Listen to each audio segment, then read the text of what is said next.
I have such great news for you. I have such great news for you. You know the great congressman from North Carolina, and I hate pretty much all congressmen, Dan Bishop? He's leaving. Hopefully, he's going to be the Attorney General of North Carolina, and red state attorney generals with a pair are the only chance we have to save this country. And that's freaking great news. Okay, Congressman, one, congrats. I hope you win AG. Two, I'm not trying to be over the top for TV. Government people have to go to prison or we can't put Humpty Dumpty back together again. They do. A hearing, a resignation, so you can go work at Stanford for $250,000 a year. It's not going to restore public trust, and without that trust, the country's gone. So I agree with you, Jesse. And the problem is that Congress doesn't put anybody in jail. You got to get the White House in order to have the DOJ. And then, they've always thought the DOJ has to be independent, which you do want to have independent judgment exercised, but ultimately it's under the responsibility of the President of the United States. And we've seen time after time, John Durham came and testified before us. Matt Gaetz took him apart. I actually think he's a good faith actor, but all he proved was his actions were feckless. They didn't accomplish anything. And much as I'm sympathetic to the burdens he was under, that's not good enough. And I hear it all the time from people out here, Jesse, they're done and they want something done. I see it on social media all the time. Do something. And it is true that the institution's power is making laws and conducting oversight investigations. Prosecutions rest in the same department where the bad guys are. Okay, did we somehow, we'll get to what you can do here in a few, and did we somehow mess up on our system here, Congressman? I'm pretty proud of the system here, as I know you are. I got a pretty freaking good system. But what you just described sounds like a gangster government that will never hold itself accountable. So the only people who ever go to prison are normal civilians, and the people in power never go to prison. That's not a good system. What happened? Well, it's a great question, Jesse. I think the problem is you've got to have integrity in the executive branch.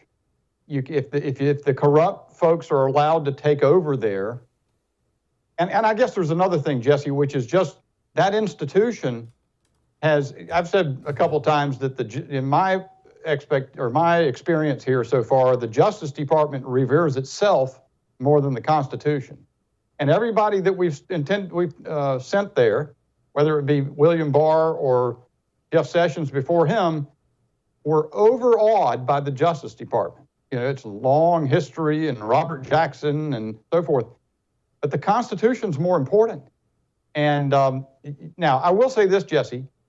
If the Congress, there's one other thing the Congress can do that also takes stones from leadership. And that is, they could say, and I've said this before, should do it. They should say, Kevin McCarthy should call Schumer tomorrow and say, no spending bill is going to emerge from this Congress except one that defunds the prosecution of Donald Trump under that gross attack on the First Amendment that is this latest indictment. That's what it would take. And if you had people who were serious, so as I said before, we can't prosecute people directly. And in fact, you got 435 members of the House, 100 members of the Senate. Unless there's somebody with stones in the leadership post, they're going to walk all over the Congress. And that's what's been allowed to go wrong. Okay, so let's deal with the world we have, not the world we want. Our leadership sucks. We know most of the senators suck. Nothing's going to be done at the federal level. Even Bill Barr, like our AGs even suck. No one wants to actually do anything, which is why I talk all the time about red state AGs and red state governors, a coalition of red states pushing back, which is why I was extra thrilled yesterday when I heard the news about you. What are you doing?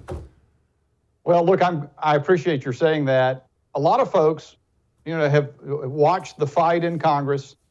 They see relatively few members who are prepared to really swing for the fences. And so some folks are, they say, gosh, you can't leave Congress. You're one of the few fighting.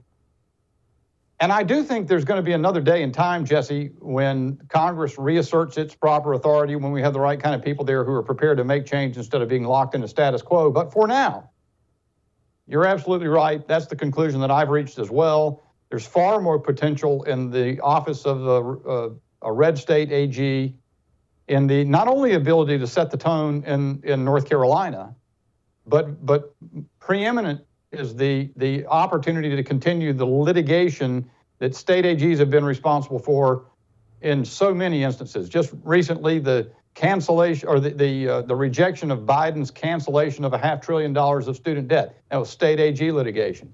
The order, the injunction out of the United States District Court for the District of Louisiana on the government's censorship routine with social media, suppressing millions and millions of posts by Americans.